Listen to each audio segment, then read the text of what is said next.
and welcome to episode 18 of the Or So She Says podcast. Ooh, I am so excited for today's episode. We actually had to record this episode twice because the first time we recorded it, half of it didn't record. I was like, oh no, that was such a good episode. But literally, Esther is amazing. She was like, let's just do it again. I was like, okay. And you know what? We re-recorded it. And it actually was even better this time. Like, so many new questions dropped into me this time that I didn't think to ask her the first time. And we could have spoken all day. If this is your first time here, hello and welcome. My name is Narissa Shea. I am a personal trainer, nutritionist, sport and exercise psychologist, a professional Irish dancer, currently studying to be a somatic therapist, and a Reiki practitioner. Actually don't have any show notes in front of me today, so I'm literally winging it. I was like, you know what, this list is getting a bit ridiculous. I was like, I think maybe I'll just summarize this into holistic wellness coach and practitioner. I just wanted to say, firstly, off the back of, I don't know whether it was the last podcast or whether it was just an accumulation of the podcasts over the last few years. Like, I've just gotten so much new followers and it's just amazing. Like, I get such a buzz out of getting another follower on Spotify. Like, it means so much more to me than anything on social media, Instagram, anything like that. Because, like, for me personally, to follow a show on Spotify means I really, really like it and I really like listening to it. So I just want to say thank you so much to everyone who's following the show. Thank you so much to everyone who's given the show a rating over the last while. And if you haven't already, I would love if you could follow the show. If you could give us a rating, that would be fantastic. I love how I'm saying us, like I own a small business and there's more than one. I'm like, no, just me, just me. But without further ado, I want to talk to you today about this episode with Esther. Oh my God. Esther is my Reiki master, okay? And she is the incredible woman who attuned me to level 1 and 2. And I can't wait to do level 3 with her. So Esther is a Reiki master. She is an inner freedom coach and a psychologist. She has devoted the last 20 years of her life to empowering people to heal, find their inner light, and awaken in them a deep sense of peace, joy, and harmony. She went from a total focus on science and the study of the mind to fully devoting herself to a holistic approach based on healing people at all levels. She has treated and taught thousands of people and helped them to live a life of genuine fulfillment and purpose. Like, I can't quite put into words how awesome this woman is. Like, she's just incredible. This podcast is so good. Like, I always get asked, what is Reiki? How does it work? What are the benefits of Reiki? I get asked about energy. I get asked about all of this stuff. And I also get asked to talk about it from a bit of a science background. So I was like, do you know what? I'm just going to get someone on and do a podcast about this because it'll explain it so much better. And I can always direct people to this podcast. So without further ado, here we go with episode 18 of the Or So She Said podcast with Esther Mass. Enjoy. Hi. Hi, hello. How are you? I'm good. How are you? I'm very well. Nice to see you. How are things? I know. I was like, for anyone just tuning into this, by the way, this is our second time recording this because it didn't record half of the first one. I was literally like, that was so good. And I was trying every which way to like cut it and put it together, but it missed this massive chunk. And I was like, do you mind if we re-record it? Yes, absolutely. It's always a pleasure. It's always a pleasure to see you and to talk to you. And yeah, great. Happy to be back. Happy to be back. We have to make that a routine. We have to meet up like more often like that. We were only saying, I met up with the girls there for lunch last week, and we were literally saying, we were like, does anyone know when the next Reiki share is? And we were like, I was like, well, I'll be talking to Esther soon. So I was like, I'll ask her. Yeah, I have to plan one for October. Yeah, hopefully now in October we'll do one before the midterm break. Very excited. Okay, I'm in. How's life? You just launched a new program. Congratulations. Thank you so much. Yeah, that's halfway there. But yeah, it's I'm delighted with that because I graduated of that last year, so now it's the ball that's starting to roll, a new ball that starts with me. So it's great. But yeah, I'm still doing Reiki, which is my baby. I love Reiki, and yeah, I'm delighted to talk to you about Reiki today. And yeah. I'm excited. Actually, since the last time we recorded this, I was like, I feel like I might actually have some extra questions, but we'll see how the time goes. Firstly, for anyone who doesn't know yet, tell us about your backstory, all about your life, how you found Reiki, or usually people say how Reiki found you, or how you kind of got into this world. Tell us all. Yeah. Yeah, I come from I'm a psychologist, and I'm from a psychology background where everything is observed, measured, and tangible, and everything's like that. So I worked as a psychologist, and then like 14 years ago, I had to go through some tests in the hospital. My dad had cancer 16 years ago, and after 2 years, I started developing his symptoms, so I was able to spot them quickly. My dad's fine; he's recovered and he's himself again. But yeah, I just went through the same symptoms, and then by the time I spotted all that, I said, "Look, I have a break. I need to observe my life. I need to see what patterns are." And I saw different things that are happening that I repeat the same behavioral patterns that my dad and probably my family. And at the same time, I was on my holiday. So my cousin said, "Look, I'm starting a Reiki course. Do you want to do it with me while you're here?" I was like, "Yeah, sure. I'll give it a shot." I got a session. I was like, "Okay, that's all very abstract energies, but I'll give it a shot." So I did Reiki level 1, and I loved it. And then the next holiday, I did Reiki level 2. And I always say Reiki is kind of watching your hair or watching your nails grow. Your evolution with Reiki is like this kind of, you don't see them grow, but if you don't cut your nails, you don't cut your hair, all of a sudden you have this long hair or these long nails. And at Reiki level 2, I think I stopped and I looked back and I was like, oh, the last 2 years, where I was 2 years ago from where I am now, plus all the tests in 2 years came all clean. So the unusual growths were gone, and the doctors didn't know why that happened. So yeah, there was more than just like a relaxation, or things were happening for me. And then when Reiki level 3 came along and it was the next holiday, I just was doing it like a hobby. And the third level just flipped my world upside down. The massive transformation. I connected to my higher purpose. I connected to myself better than I ever did before. And I saw things clearly. I was about to, at that time, wasn't working as a psychologist. I was working in the international arena, and I was about to go to Mexico to help with social circumstances that happened with the border, with the American border and Mexican people crossing the border and all. And I canceled all that. I took my boyfriend, which is my husband now, and I said, we have to talk. He was like, oh, she's leaving me. Because I was always looking outside, and going somewhere else, going a new country. And I was like, no, actually, don't need to look for anything else. I don't need to go anywhere else. I'm staying. And he was like, oh my God, Yeah. thanks.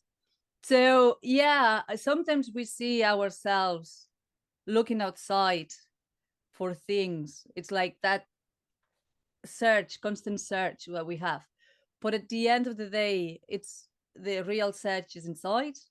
And when you dig in is when you really find yourself, find you content, you're happy, you're joyful, you're peaceful, you're able to find that peace. And that was my Reiki journey for me. So I decided to start using Reiki as my tool to help people to get where I was or where I am. And yeah, I did. Then I did the master level the year after. So that was my 4 levels in Reiki. But it really has been like it is helping me on the physical level, because it helped me with all the process on unusual growth, cell growth, and precancerous things, but also on the mental level, because I was able to observe the behavioral patterns that they were repeated for my parents, for my family, for myself. And the same, when you do the same over and over again, you get the same results. You have to change something. And that has consequences also on the emotional level.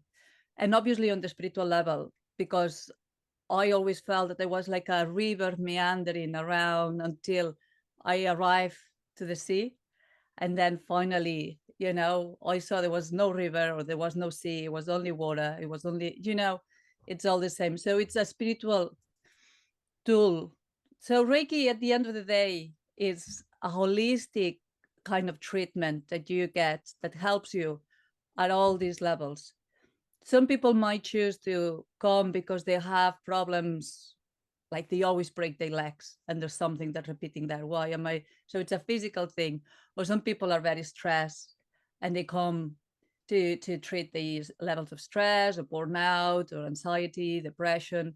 Other people might come because they want to use it as a spiritual tool of growth.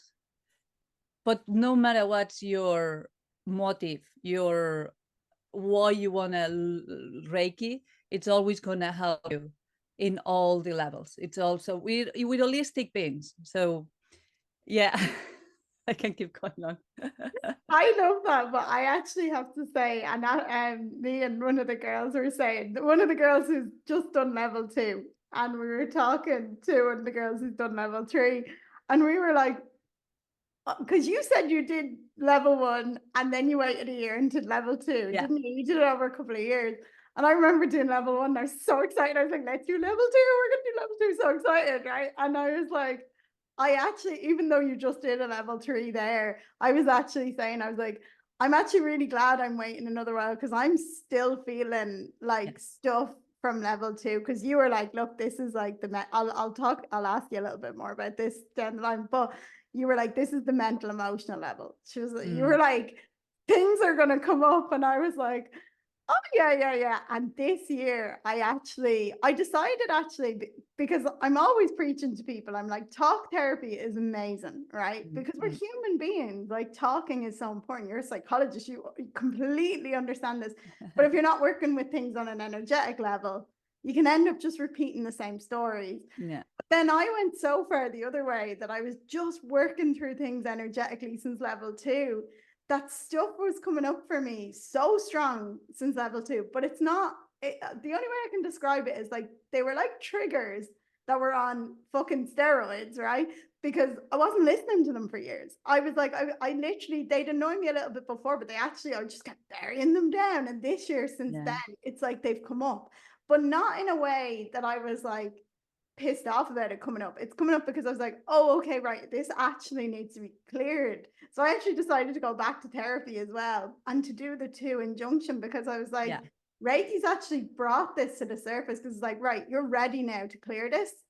And it's time. And it's been tough, but I was like, I'm actually glad now that I'm waiting a little bit because I'm still feeling the level 2, but in the most amazing way. I wouldn't change it. Like, I got so triggered over something 2 weeks ago, and I was like, whoa, like it was such an eye-opening experience that I got so triggered over this thing that was obviously like a childhood wound.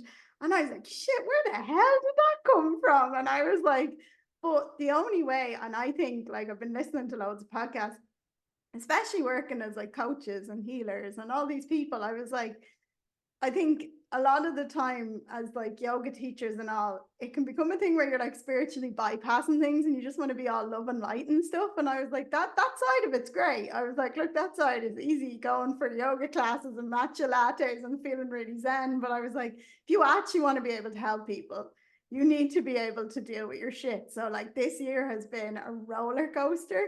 And I was like, but in the best way possible. I wouldn't change it for the world, but it's because of Reiki. Like, it's bringing all this up because it's given me the strength to know I can clear it now. So it's been a journey. So when you said, actually, it was really nice to hear that you waited a year between them, because I know we can all get like, I want the next level and I want we need the rush. We need to do it now. Everything needs to happen now. And it's that the modern world. Yeah. But Reiki, one beauty of Reiki is like it's a complementary therapy. Yeah. Some people talks about alternative therapy. It's not. I'm not saying do Reiki, don't do talk therapy, or don't do take the antibiotics or all these. Reiki is classified as a complementary therapy.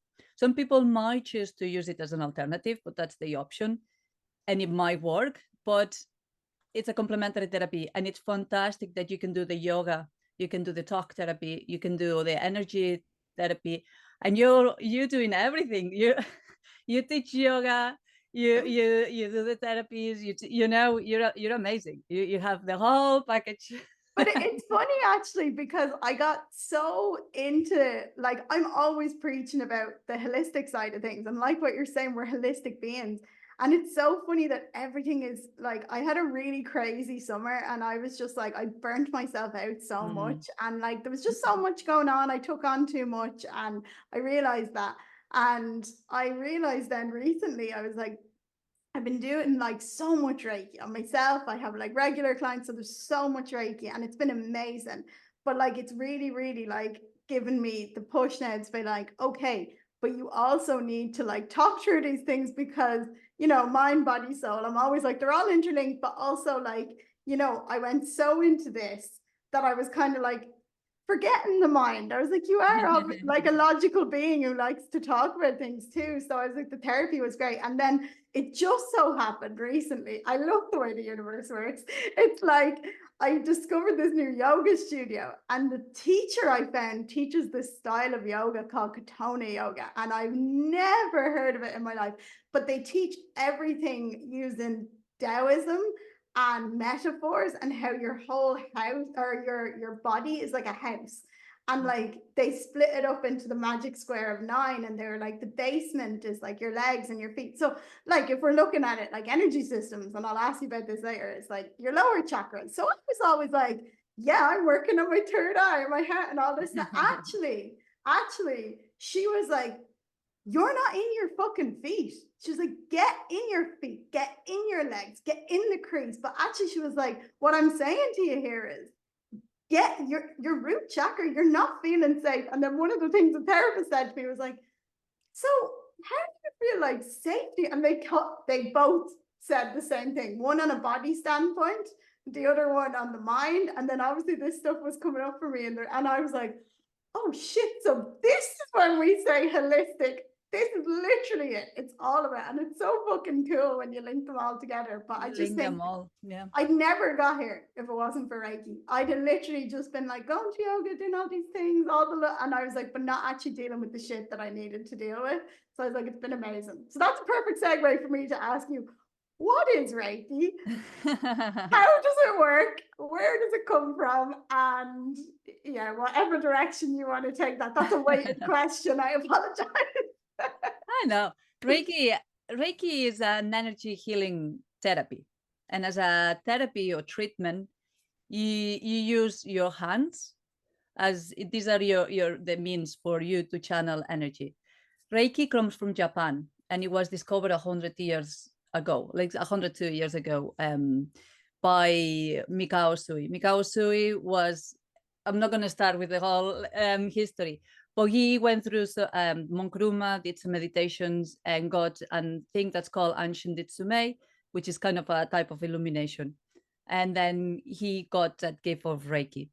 Reiki, at the end of the day, is energy healing system, and civilizations have been using throughout the history and time energy to heal people.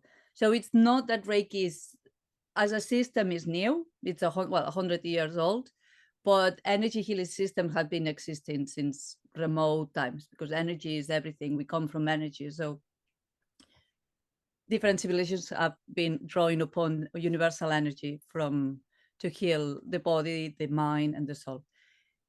The way we use Reiki is 2 Japanese words. So it comes from Japan. Reiki means universal, and Ki is probably a word that people is more familiar with, which is life force energy. We might have Reiki, we might have Ki or Chi from Chinese Tai Chi or Qi Gong. So people is more familiar with the Chi. So Reiki is universal life force energy. That is what translates to. If we get a treatment, we can say I get a treatment of Reiki and a session of Reiki, or a session of universal life force energy, which is shorter to say Reiki, and we go for Reiki. So that's what you're getting, because Ki is our own energy, is our own life force energy. What we do with the Reiki, we add this universal life force energy into our own body, into our own mind, into our own soul. So the practitioner, you and I, are able to tap into this universal life force energy, into the Reiki. And then the energy comes from the crown chakra, goes down to the third eye, throat chakra, heart chakra. And there's two energy meridians that go from the heart chakra all the way down to the palm chakras. And that's where we usually channel energy. There's other ways to channel energy, but in a session, you're mainly going to channel energy with your hands. There's a serial of hand positions that goes from head to toe. Depending on the person, you're going to get a type of treatment or another type of treatment. Depends on the practitioner, you're going to get hands-on or hands-off. I like to do it hands-off because I'm able to notice more the energy, the biosen that goes on the body. The biosen, it's another Japanese word that translates to accumulation of sickness. Let's call it blockage. A blockage, an energy blockage, you can imagine, for example, to make it more tangible, if you have cholesterol, you can see the veins, you can see the cholesterol building up around the veins. And if you don't do anything about it, eventually that vein, that artery is going to block and you're going to have like a heart attack or whatever it is, the consequence of that. So the blockages in our body, energy blockages, work in the same way. When you have a blockage, usually blockages come, the most deep rooted, you were talking about childhood traumas and all this, the very first 14 years of your lives are more crucial. I could say the 7 years, but they're the more crucial to build. We download everything that we need to absorb from our society, from our family, from our friends, ways to behave, social norms.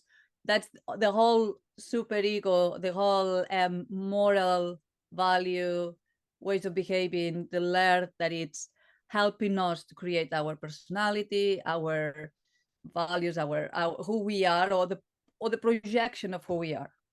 That also, it's pulling us out from our real self, we have to say, because when you're born, you're as pure as you're ever going to be, and that's as close as to your true self as you're going to be, unless you get enlightened. But when you absorb all these and you mimic certain behaviors from your parents, you absorb certain blockages from your parents as well, certain karma, all these things kind of separate you from who you really are, but also create these little blockages, also experiences of life. It doesn't need to be just mimicking behaviors, experiences from life, like you got lost at the beach, at the supermarket, and you feel unsafe. It creates a fear, and the fear blocks your root chakra. If, for example, you've been bullied when you were 8 or 9, that will affect as well your personality, the way you face your relationships in life, whatever it is, parents divorce, things that are in relation to build and maintain relationships, it'd be more affecting the sacral chakra. So all these things create little blockages, energy blockages, that start separating you from who you really are, who would you like to be. And because you probably say, I'm not going to walk on my own because I'm not going to be safe, I'm going to be lost. And that's going to affect you when you're older. Maybe you're going to take certain decisions and make certain actions in relationship of all what you've done. So the most deep-rooted blockages come from childhood, but you also can have blockages when you're older. You have arguments with your partner, with your parents, with your family, with whoever, your friends. It might create a blockage in your throat. And that might create you, for example, on the physical level, you might go a bit hoarse. And you're like, why am I hoarse? I wasn't partying last night, or I wasn't smoking or anything. So it might go like, oh, I lost a bit of my voice. Maybe it's a little blockage. Sometimes with forgiveness to the other person, or to just say, I'm sorry, I was out of line, or whatever, that might be able to dissolve your blockage. But if you go to childhood blockages, they kind of an onion, they deep down, and we have to peel and get down. And some people come to me saying, oh, I'm really stressed or I'm burned out, and that's the symptom. The cause probably is because there was a mechanism of defense that was built on the early days and now has an impact that doesn't have the mechanisms to cope with what's going on in their life.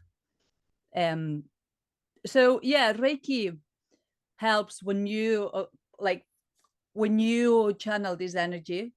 It helps with the flow of energy and dissolve these blockages. Again, it will help on all the levels, whether you come because of a symptom or because of a cause, because you're burned out or because you don't have that mechanism of defense that was built in earlier days. Reiki is going to help you no matter what. It's never going to go against your will. It's always going to work with you, and it's always going to go to the root cause. Even if we think the problem is something, it's going to go down to the root cause. We work on the energy level, but again, it helps on the mental, emotional, and physical level as well. Do you notice, actually, this is just from listening to podcasts and people working with people, they were like, they've noticed, because how long have you had like been treating clients for? Professionally, 10 years. 10 years. Have you noticed a shift from people coming in more for physical things and now actually coming in wanting to know the oh, what does that mean? You know, like before, like it was like, I have a sore foot, deal with my sore foot. Like as now people are, I even feel like, say, I was working on a client there a while ago and she was talking to me after and she was just saying like, oh, I kept seeing flashes of this blue. And then she sent me a picture of the blue. And I was like, oh, that blue, like it's related to the throat chakra. And I was like, she was like, so what does that mean? And she was into this. And I just was like, well, look, it's up to interpretation for you what this might mean. But here's a couple of things. And I sent her some stuff. And she ended up going down, like, TikTok is great for these rabbit holes, legal, but great. But she ended up going down all that. And she was like, oh my God, like literally in my job, I haven't been speaking up for myself and I've been holding it back. But also I feel like this is coming from working in the dance industry and biting your tongue and always having sore throat. And she was like, well, I'm putting the links together herself. Like, and I was like, whereas I know even my mom, like now is like more open-minded to me, like, instead of being like, I have a pain in my back, she's like, what do you think that could mean or whatever? And I was like 10 years ago, she's like, fix my back. Now she's more like, so it'd be cool because you've been doing this for 10 years if you've noticed like the difference in people. 100%. When I started the first few years of my life, it was stress, anxiety, depressions, people burned out. And then that was for a good 5-6 years or whatever time. But then COVID came, and COVID was a game changer.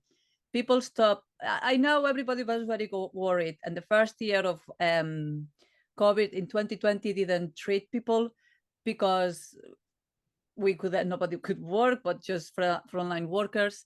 But also it was a maternity leave, so I was a maternity leave. But you know, everybody built a lot of fear. Everybody went to the unsafe, what's going on, the unknown, root chakra. But after, when people wasn't going to work and commuting for 3 hours a day, when people was able to start working from home, when people had time, you know, we're talking about being busy all the time and we don't have time to be present and to be like, what is important? Spend time with your family, with your friends, like the little things of life. And then when I start working after maternity leave again, and COVID kind of started to we weren't isolating and we were able to go more than 5 kilometers and all that. People was coming to reassess their lives.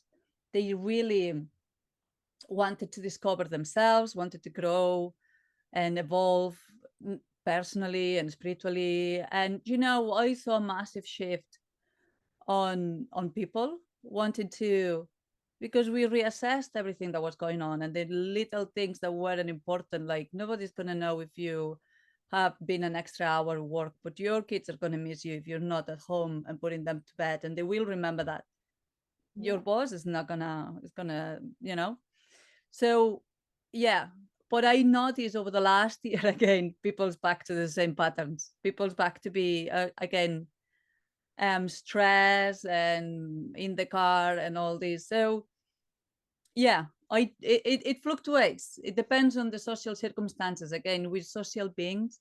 We connected to our environment, and if our environment changes, we're going to change with it as well. So it does change. And it's funny the way you said your client was saying that the throat chakra colors, because everybody feels Reiki in a very different way. Yeah. You might have a session and you can go and explain your friends, oh, this happened to me, and your friends will have another experience, because we all have different sensorial experiences. Reiki at the end of the day is energy, and you can feel it or you can see it in kind of, if you close your eyes, you might be able to see colors. Some people might feel the warmth, some people might feel cold or a tingling sensation.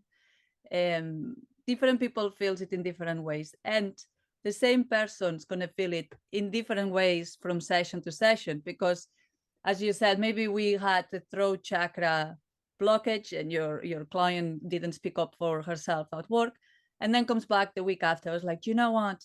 I did speak up for myself. I did do all that. And then the throat chakra blockage is gone, because it's a minor one. It's not like from childhood and then she'll work with something else and she might see another color or she might feel another sensation. So it does change from person to person, but even the same person has different experiences. Every time, every Every time. time. I have a couple of people now and they come like every 2 weeks. And the one who's been with me the longest, I think it was last week, was the first time. And it was actually the first time I felt it in a session as well. Like so much cold. Like, and I just thought it was me. I was like getting really, really cold feelings in my hand, but I was also feeling really Yeah. cold. And I was like, okay. And usually I get like, a lot of the time with different people, it's different. Obviously, my hands feel really hot, but I get like waves of hot flashes, like as it's like moving through and then it'll go away. This is the first time it was like cold flash, cold flash. And I didn't want to say it to her because I was like, I don't want to say it until they say anything. And she was like, God, I literally felt like you had a fan on me every so often and you were like, and I know, window open, and I was like, no. So she's been with me ages, and that was the first time that was really different for her. Yeah. But like she's been working through a lot of stuff herself, and she's like, and then they panicked. She's like, is it bad? And I was like, it's all energy, like. And I was like some people, I love using Eamon as an example because he doesn't mind, but he suffers really bad with his sinuses, like. And he's so funny, like he doesn't even realize, but every time I'm around, like in between his eyebrows, like his nose is literally like shaking like this, and he's like hitting his own head, and then like he's just like kind of sneezing and stuff. But when he comes out of it, he doesn't remember. And he was like, well, I was thinking you were, and he was like, what's that? And I was like, well, it's obviously just energy. Like I was like, it's just everyone releases it like in a different way. And I was like, I don't think there's any good or bad to it. I was like, don't panic. People always panic then. They're like, is this wrong? And I was like, no, we're so programmed into like things have to be right or wrong. And I was Yeah, like, that's the thing. Reiki doesn't see things in a bipolar kind of way. It's not a therapy of polarities. It's not, things are not good or bad, because people is like, oh, is it bad? Is my order wrong? Or is it, it's not, it's different levels of evolution. Some people might be in this level of evolution, other people might be here. And it doesn't mean that that is bad. It's like you're working on something to get here. And that's the only thing. You're not in a bad process. There's no bad processes. Everything is a continuous learning. Everything is opportunities to open up and become stronger, become more resilient, have different tools. Life is putting you the tools that you need and the circumstances that you need for evolving to not a better person. I don't want to be a better person, but to be a more evolved being. So it gives you those resources. And the feeling of Reiki, you were saying about the cold, different people feel in different ways, but the sensorial feeling usually goes from, it depends on the level of blockage. So when there's a little tiny blockage, like an argument that you had last night with somebody on the phone or whatever, It's like a tingling sensation. But then if it's a bigger blockage, it goes more like a warm sensation. When it increases the blockage, it's like a heat, it's like a sweat. Some people after a Reiki session might have like a night of sweats, or even during the session is sweating and sweating.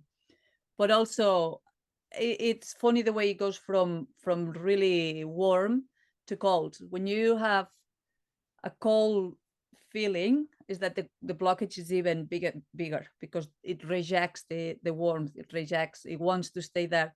And maybe it wants to stay there because you taking the benefit out of that situation. Reiki is always going to work for you, and even whether you believe in Reiki or not, it's always going to work. The only instance that Reiki is not going to work is when the person doesn't want to get better, when the person doesn't want to work through those blockages. And people might think why someone doesn't want to work through that. And it's because they get some benefit out of it. Maybe they get the attention of people. Maybe if I'm always sick, I'm always going to have someone around to look after me. It's people's going to be, and you think that you're getting something out of it. And your unconscious or subconscious mind might be like, if I get better, I'm not going to get the phone calls. I'm not going to get the visits. I'm not going to get the soup at the door or whatever it is. So it goes to cold. And I only felt few times, and not many, in the 10 years that I've professionally been practicing Reiki, pain. If you find a place that it's, oh, this is painful, I only have noticed it a handful of times, no more than that. It's not like a pain, unbearable pain, but you notice like a pinch or like a something. Even the hands. There was one of my students that also felt the pain in the hands while I was practicing with someone. So that's kind of the sensorial spectrum that you feel with Reiki. It goes from this tingling sensation to the pain. So that's how you would feel it. Now nobody's gonna feel a pain that it's unbearable. As I said, at 10 years, I just felt like a handful of times of some people that felt, oh, there was a pressure there, or like there was a pinch or something. It's not like a pain that's not, unbearable. My mom actually had that. She has like really bad arthritis in her back, because I was worried because she was one of the first people I was practicing on, and she was like, I got like this sharp pain on one side, and it's the side she really struggles with. She was like, no, but it wasn't like, oh my God, like she was like, it was like there, and it shot down her leg, and then it was gone. She was like, it was so strange, and it happened to her a few times. And she was like, so she's kind of the only one who said anything about like a pain. Or I had someone before and they felt like real tightness in their chest, but not in a bad way. They were like, I can't explain it, nurse. They were like, it's making it sound like it was really bad. It wasn't. It was nearly like you were holding my heart, and then you just let it go. She was like, and I know that you practice hands off. So she's like, I actually knew you weren't touching me. It felt like you were leaning on me for a sec, and then you let go. So it was like, I actually, it's only from my own experience before. I went through like this big heart chakra opening thing when I was working with a couple of mantras, and I was in this.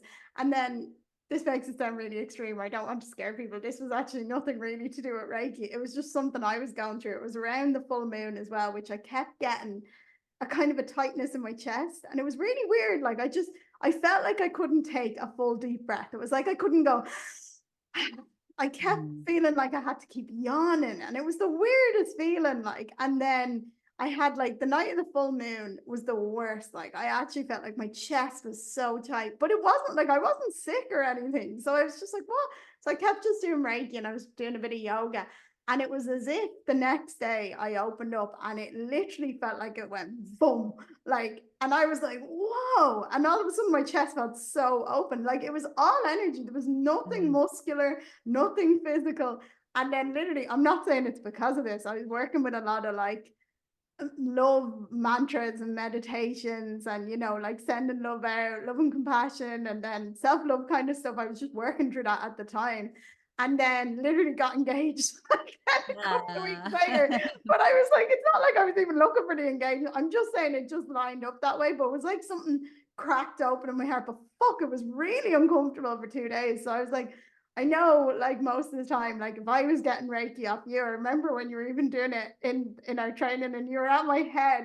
And the only way I could describe it to people, it was the nicest, it was like you cracked an egg and it was just running down my head. But it was the most amazing feeling. And I was like, it was so cool. I never had that before. And I was like, so most of the time when I'm getting Reiki from someone, I am actually just super chilled. Like, but a lot of the stuff I was doing, the more uncomfortable stuff, we'll say, came from trying to do a lot of deep stuff, and it was just doing a lot of stuff as well. But it was like, it's kind of like that fine line of having to go through that really, really challenging spot. And it's like that, I can't remember the metaphor they use, where it's like the pressure where you're pushing on just before it goes and releases. So that's what that was like. And actually I was trying to work a lot on the back, like in between my shoulder blades, because that's always where I had pain. I was like, I always have issues in between. So I was like, oh, the back, because everyone talks about like the chakras, but they don't talk about the fact there's a front and a back. And so it was only when I started reading up, I was like, oh, and all of that was about receiving love. And I was like, oh, right. So I feel like that's what went like, which actually leads me on to a good question. What are the chakras? The chakras. Yeah. Yeah, the chakras are our major centers of energy that connect our aura or our energy field with our body. Again, because we're holistic beings, our energy field, and if you think about quantum physics, say that energy, everything that happens first on an energy level, and then it displaces the matter. So if we think that there's a blockages or a disease or an illness or something in our body, is because something has happened on our energy level first. So with these chakras, there's people might not know, but there's more than 88,000 chakras in our body. But we tend to focus with the 7 major chakras, which are the typical that you're going to see on a picture. They line up from perineum area all the way down, all the way up to the crown chakra. So there's 7. The first one is the root chakra, which deals with being safe and secure and have that stability in life. And the second chakra deals with building and maintaining relationships with the world. You place that one, for women is on top of the womb. For men, the same area without the womb, but it's kind of 3 inches below your navel. Then you have the solar plexus, which is on top of your stomach, just below your breastbones. And that's a place of ego, is a place, it's a very mental kind of thinking space, thinking on your God, and it's always on the solar plexus. So the solar plexus is a center as well of willpower and inner strength. So it's a very, very strong chakra, because when you're tired, when you have to keep going and you don't have energy anymore, you'll pull from your inner strength, which is the solar plexus. Its element is fire, so you can imagine how strong it is. It's the power of the fire. Then the heart chakra is on our chest, between our breasts, and it's universally known as our center of love and compassion and kindness. And it's love not only to every single being in the planet and in the universe, but also a very more important love to ourselves. Because sometimes we think that we only have to give love, but we have to receive love from ourselves, and we have to allow others to love us as well, because sometimes we're like, no, I'll do it, I'm fine. Or we say, you're beautiful today. Stop. We don't take them compliments. So love yourself as well. Then the throat chakra is our center of communication. It's our ability to speak and to receive also information, because communication is not only about saying, it's also about being able to listen. The third eye is our place of wisdom, is that where our physical eyes can see, our third eye can see, and it's very much connected to our higher intuition.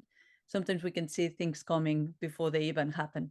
And the crown chakra is the highest of the chakras. It's the more spiritual one, is the one that connects us with the universe. It's the one that it's a place of enlightenment and spirituality as well. So there's two ways that the chakras work with our body, and they work throughout the endocrine system and the nervous system. The endocrine system is that part of our body that produces and secretes the hormones, and the nervous system is our part of our body that communicates. So if I send signals from the body to the brain and the other way around. So if I stub my toe, the nerve system is gonna send a signal to our brain to interpret that it's something has happened, and it's gonna interpret that and do something about it. Whether that it's I'm bleeding, so it's going to talk to the endocrine system and say produce adrenaline because you're not safe, you have to pump adrenaline to do something and to heighten your senses and all this. So each of the endocrine system and each of the parts of our body are related to the chakras. So the root chakra is all about, the root chakra, as I said, is the lowest of the chakras, and it's about safety. It's about pumping adrenaline when you're not safe. They usually are connected physically. So the throat chakra would be the thyroid, the third eye would be the pituitary gland, and the crown chakra would be the pineal gland. So when you have physical symptoms, the body is like an open book. You can see what's happening on the energy level when you see what's happening on your body. So for example, the heart chakra, some people when they're grieving, they have pains in the chest because it's all about love, it's about compassion, it's about on your chest, and grief usually blocks our heart chakra. The throat chakra, again, I had to do lots of work with my throat chakra throughout life because I'm the third of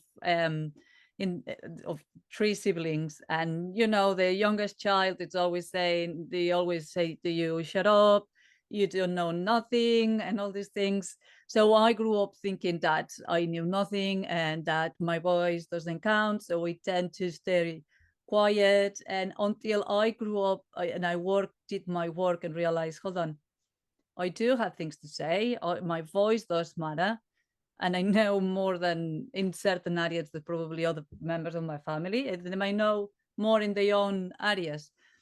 So I do have to value my voice.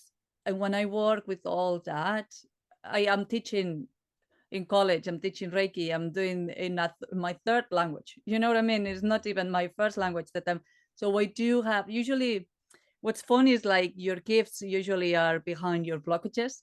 So when you have worked through those blockages, something unfolds on you and it's like, wow, this is what I was meant to do in life. This is like my gift. And that's how it works with your body. I always had problems, speaking of the throat chakra, I had always problem bleeding gums, otitis, because the ears are connected to, again, it's not only about saying, but also listening. When I was a child, always otitis. I had an operation in my ear. I had the gums, cold sores, all these things is all related to your throat chakra. So if you have a tendency of having cold sores, bleeding gums, otitis, infections, anything that is like being hoarse every now and again, look into your throat chakra. Look what's going on there. What is the beliefs that I'm hiding there that are not serving my higher purpose? What is the actions that I'm always doing that are bringing to the same results? What is it on the mental and emotional level that I can observe? Because then you can see further down and you'll see the blockage on the spiritual level. And when you work on all that, again, you'll be able to resolve your throat chakra problems, whether that's bleeding gums, whether that's cold sores, or whatever it is. So that's kind of the way it works. Obviously, if I have a sore throat, I'm going to do something on the physical level, honey and lemon, or, you always have to work in conjunction on everything, and you can't disregard one or the other. But again, you can't disregard the spiritual level, the energy level, you can disregard the physical level. It all works together. And one is going to bring to the other. When you put the attention on the spiritual, mental, emotional level, it'll give you the clue how to work on the physical level as well, if you do all the introspection. So the chakras mainly, there's a lot. It's a podcast on its own. If you want, we do another one, and we go through all the blockages that each chakra can have. But that's kind of the idea of how the chakras and the energy level work on the physical level as well. But it's really interesting because I think, if exactly like what you said, it's not disregarding the physical, right? But when I started looking into this, and I have so many friends now, they're like, oh, I keep getting this. And then they're like, oh, it's definitely because of this. And I love that we're having these conversations. It's really interesting in my own life, like exactly like you. For me, it was always the throat. I always had a sore throat. I always had ear infections when I was a kid. Had to get grommets. Like I was like half deaf when I was born, so I was like had to get grommets. So it's always been like the ears and the throat and stuff for me, which I literally, like when I was working as a dancer, like for 10 years, I was always getting like swollen glands and stuff. And I was like, oh, I'm just run down because life on the road and all. But actually, then when I switched my jobs and then I did go back and do some dancing work, I wasn't getting it as much. And I was like, oh, because I'm actually speaking up for myself. For the 10 years I was touring, I just bit my tongue because you were terrified of losing your job because you're so replaceable. So I was like, I actually just bit my tongue and was treated like shit and just took it. Like, and then I realized looking back, I was like, it's actually because you weren't speaking up for yourself. So now I notice sometimes during the summer, especially when I took on too much and I wasn't like speaking up for myself, I'd start feeling it. But I knew, I was like, I'm not sick. I was like, you're actually biting your tongue and you're not speaking up for yourself in some areas of your work. These little emojis are hilarious. I don't Look even know why they come on. at that. But yeah, I just find it so interesting because I'm like, it's not like you're disregarding the physical, but if you can actually see it on the mental emotional level as well and start to look at it like that, things start to make a bit more sense in your life as well. Like I even noticed I had like touch wood actually since I've been doing Reiki, like like Eamon's had COVID like 2 or 3 times since then and I didn't catch it. And back years ago, like I was a fucking COVID temple. Like every time someone had it, I had COVID and I was like having to isolate in Bali. Like I literally was like anything going around, I'd catch it. Like, so my immune system, my energy system was just shot to shit all the time because I was constantly an empath taking on people's energies as well. So I was like, oh, but now this is like, it's given me like that protection to kind of shield myself as well. So I was like, he's had COVID and we're literally in the same apartment. And he was like, how do you not have it? And I was like, I feel grand, like I'm fine, which was me years ago. I was sick all the time. I'm not saying it's just that, but it's other factors, life factors. It's a lot. It's how you approach life. It's like Yeah. how you treat yourself, and the energy, as you said it perfectly, is the energy shield. If you have your energy field around you and you keep just placing demands on it, you finish the day and probably it's right here.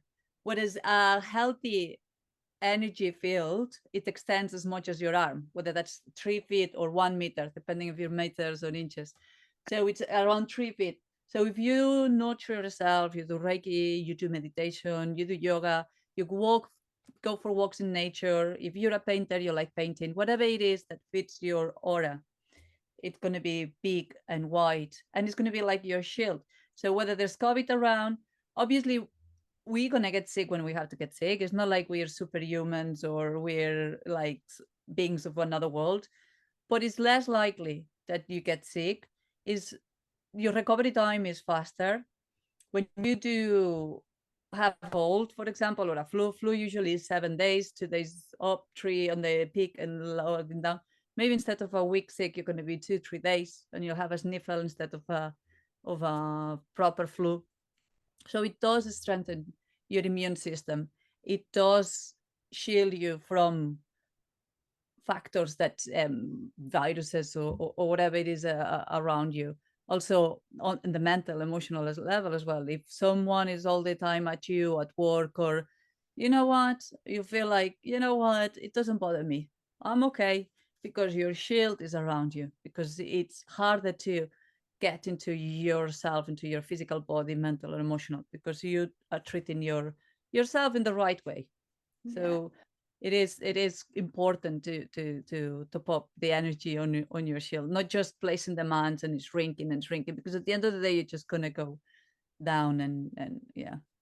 I find I do that all the time now. Like obviously I do like the one of the symbols before I go out. And then I also like I don't know, I just have this really strong link with Archangel Michael. Like anytime I've gone to see angel card readers, like they're just like, you've such a strong Archangel Michael presence around you. Like, and that was like 2 different readers I saw over 10 years, and they both said it.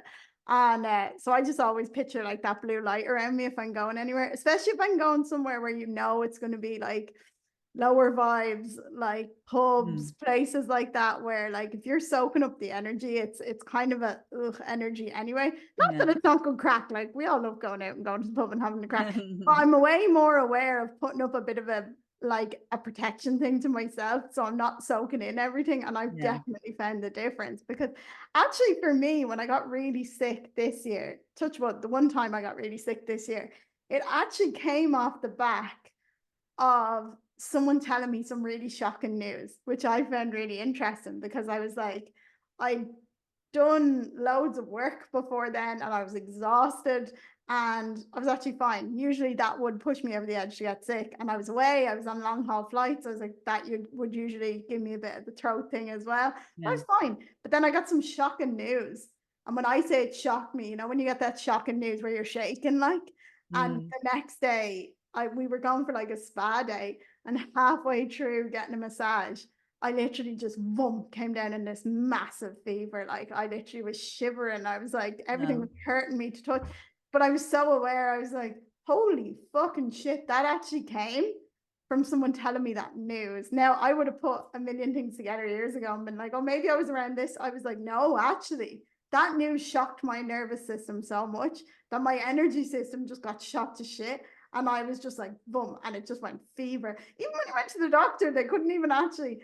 I was so adamant. I'm so stubborn about going to the doctor as well these days. Not that I don't think people should go, but like if I'm going and I'm like, this is clearly a viral infection, like they can't do anything. They're going to be like loads of fluids, rest, blah, blah, blah. But anyway, my Eamon's mom was like, just go to the doctor. I was like, right, fine. But she was just like, I was like, oh, it must be like a chest infection or something. She was like, no, like my chest actually, and it's actually funny now I'm saying it out loud. The news obviously shocked my heart because it like really, really shook me. And I was like, whoa. But so it felt like it was my lungs and a chest infection. But actually, when she was listening to me, she was like, no, I can't hear anything on your lungs.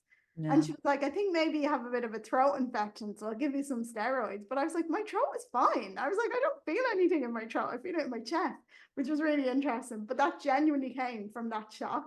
And I was like, it was like, other than that, though, I was like, Eamon had COVID twice, and he was like, do a test, come on. Maybe you just thought, and I was like, it's negative. And he was like, what the It fuck? is, and it affects you in that kind of way. And the thing about Reiki as well, that every time that we do Reiki, we raise our vibration. And especially if you do courses, when you go level 1, you raise your vibration. When you do level 2, you raise it even better. And every time you raise your vibration, you stimulate your intuition center, and you just know things. You just, as you say, you put A to B together, and it's like that happened because of those news. And the chest, I know it's not chest infection, I know it's not this, you just know it, because it's important to build that connection in between your intuition and yourself, because we have been taught, especially Westerners, into putting so much emphasis in your mind. If you ask a Westerner, where do you live? It'll be in the mind. It'll be like, since we were kids, we've been told, think logically, think twice, this doesn't make sense. All these things that is like, no, it can't make sense that a news creates me this pain in the chest. No, your intuition is telling you something, and your intuition is very right. And it's very important that people works on that, whether that's Reiki, whether that's meditations, whatever it is. Go for it. When you hear your intuition telling you something, don't double question yourself. Don't go with the bot. No, never follow the bot. If your intuition is telling you something is right, go for it. And that's one of the Reiki ways that helps you also on connecting with yourself better than ever before, and with your true self, your higher self. The intuition is never, it's like your compass, your soul compass. It's always going to point you to the right direction. When you have your intuition hits, actually, because I know you told me before, because I was like, do you see colors? Because you were like talking about colors when you saw me. And then I was just like, she definitely sees things. I know you're like a visual person. Do I'm you? very visual, yeah. Yeah, for your intuition, do you like see things? Like for me, what was really cool was over the last while, like I do journaling in the morning where I'm like, what does my higher self want to say? And I just like free write for a while. And I realized when I read it back hours later, I'm like, shit, that's really good advice. That definitely came from a higher place because I was like, I was Yeah. half asleep writing that. But also, like recently, especially like in meditations and stuff, trying to decipher between the voice in my head, that's just the normal voice in my head, but then the other voice in my head. And I said to mom the other day, I was trying to tell her this without her thinking, I'm going to commit you to a psych ward. And I was like, no, but listen, mom. I was like, I'm a real auditory person. I hear things, right? And I feel things. I'm not a visual person, like, so with like colors and stuff, but I'd feel things and I'd hear things. And like, if I'm doing a Reiki session, I'll hear, move here. And I'm like, but it's like the only way I can describe it. And this only came, I was only able to discern between these two voices, and I'm still trying to work on it. And if I go out in my meditation practice, I find it hard to discern the difference. But I'm like, it's like, and it's funny because it's like probably kind of like Archangel Michael vibes. It's very, I don't want to say stern, but it's like very like this way. But there's love behind it, but at the same time, there's no, but maybe this, but you could kind of do this, but what about this moment? It's like, do this. Yeah. That's it. That's Go it. right. Don't go that way. Take the left. And I'd be like, well, and then in my head, I'm like having a dialogue, but then they don't answer back. So it was just like a hit, and it was an audible hit. And it's like the voice is different because they're really just like, do this. And it's none of this bullshit in my head where I'm like, what did she say? Oh, but then if she said that and he's going to be angry and all this stupid shit in your head. And I was like, no, this voice just cuts in sometimes. And it's like, text that person. And I'm like, what? And then I text them and they're like, I was actually just going to ring you or something. And I'm like, oh shit, but that came through Reiki. Like literally from doing the sessions, I'm noticing more and more. It'll be like, stay there. And I have like a little clock where I'm looking at the time, and like I'll hear things come in and be like, stay till 16, like 16 minutes past or something, like to stay there longer. So I can feel it, but sometimes it like drops in with like words, and I'm like, am I losing my mind? And I was like, but it's always great advice. So it is. And it's never, if you live before 16, maybe you're going to fall or you're going to talk, you know, it's going to, or if you stay till 16, maybe you're going to meet that person on the corner that you have, you're meant to meet, you know what I mean? So that higher intuition, that's the connection we're talking about, the intuition. It's not only about big life decisions, big spiritual things. It's about day-to-day things, like it's meeting that person. Something that happened to me yesterday, I was collecting my kids from school and I had like loads of kids that I was dropping home or whatever, but I had like 5 kids with me, and there's a wall outside the school that everybody climbs, and I was, my youngest said, can you hold my hand, mommy? I was like, yeah. I was like, my head was like, okay, let's go. I walk her, and all of a sudden my voice said, Anna. Just said Anna. I turned around and I saw Anna falling from the wall. I was like, oh my God. But at the same time that the voice told me, I just turned around and I saw that I had to go and help her straight away. But the kid was way behind, you know. I didn't hear her crying. Nobody told me Anna is about to fall, anything. It was the most strange thing that, you know, you just know things are happening, you know, because it's all about the connection. And that's another thing about Reiki, the connectivity. It's the oneness. We're all connected. If you are attuned enough to notice that, we're all connected. And even in physics, there's a principle that's called principle of non-locality, that if you split 2 atoms or 2 molecules, subatomic particles, and so if you have an atom and you split it in subatomic particles and you put them far away apart, whatever country you want to put them apart, if you spin one clockwise, the other one automatically is going to spin clockwise, even if you don't apply a force to the second one, or the other way around. We are connected. So anything that happens to you, or you do to yourself, or you do to someone else, it's affecting everything. Because at the end of the day, before we were in this physical form, in this person that we recognize as ourselves now, before the planet Earth was even planet Earth, we were all part of, before the Big Bang, we were all part of a little ball that was no larger than a pea before it exploded. So we all come from that, for that intense mass that we were once, and then we exploded. So we are all connected. And it's so important to understand that if you attune enough to yourself, you'll be able to know that things are happening before even they happen. Before, I had to turn around and help the little kid that was falling, because somehow, don't know how, I knew she was about to fall, and I just turned around. So it is so important. It's kind of magical. You can put science, or you can say, oh, it's magic, whatever. There's a science behind it. Yeah. The problem is that probably there's not enough funding to study the science behind it. So we pick things along the way as well. I had a part in my book, and it's like the science of spirituality, and the whole start of it was just like, I can just picture Jesus and the Buddha looking over this and being like, the actual fact that you have to title something that when they're literally the same thing is hilarious. But we'll let you little humans do whatever you need to do to get there. Eventually you'll get there, realize it's all the same thing. But I'm very aware of the time. On that note, I think we've spoken so highly about Reiki. Let's talk about how someone can actually become a Reiki practitioner. You have level 1 coming up, don't you? I do, in a couple of weeks. So the 12th and 13th of October, we are doing Reiki level 1, which is Reiki for beginners. You don't need to do or have anything, any gift. Anybody can learn Reiki. Anybody, you don't need any gift, as I said. Some people think that you have to be gifted, you have to be able to see things. No, anybody can learn how to channel this Reiki energy. You just need to do this course, have an attunement, which is a synchronization to Reiki, and it's happening in a couple of weeks. So it's a full weekend. It's the 12th and 13th of October.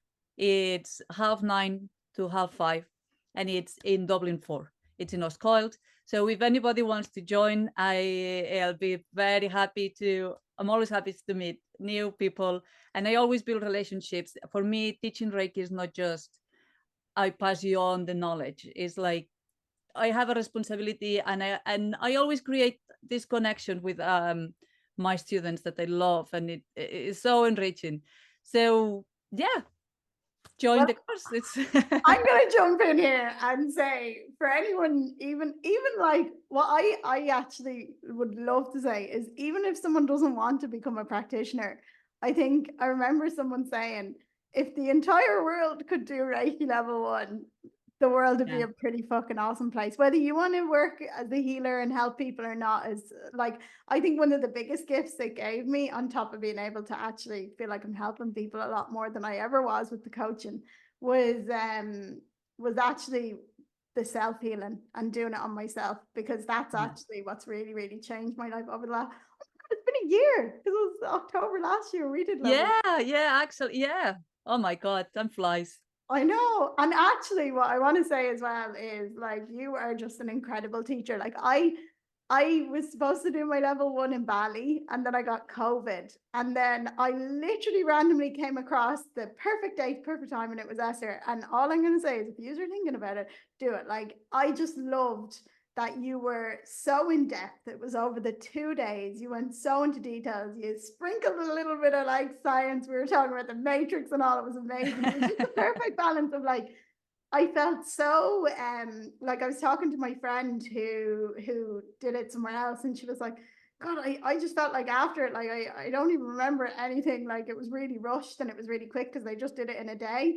And like, she doesn't remember the hand positions. I was like, oh my God, no, like, literally, like, I felt so confident leaving level 1 to like do it on myself. And I was like, even to like do it on my mom and Eamon and stuff. And like, even just the theory and everything behind it, my science brain was so happy about that too. So I was like, I loved it. So we'll put a link in the show notes for anyone who's thinking of doing it. And I highly recommend it. 5 stars. But thank you so much for talking to me today. It was lovely. I could stay here for longer and longer. We'll have to do a part 2. Yes, chakras. We do chakras part 2 or something. Yeah, we'll do something like that. Definitely. And thank you so much for recording it again. No, my pleasure. It's a great pleasure to be here with you anytime. We'll have And to repeat it again. hopefully I'll see you this month if you're doing a Reiki share. Yes, I'll get into that. I'll organize that. Jane Okay. and Rana, shout out to you, as I was having coffee with them the other day, and we were like, we need to do a Reiki share. And I was like, well, I'll be talking to Esther, so I'll ask her. I'll get into that now. Well, after the call, I'll get into the Reiki shares. Have a lovely day, and Thank thank you you. so much. Chat to you Mwah. soon. Bye. Bye. Bye.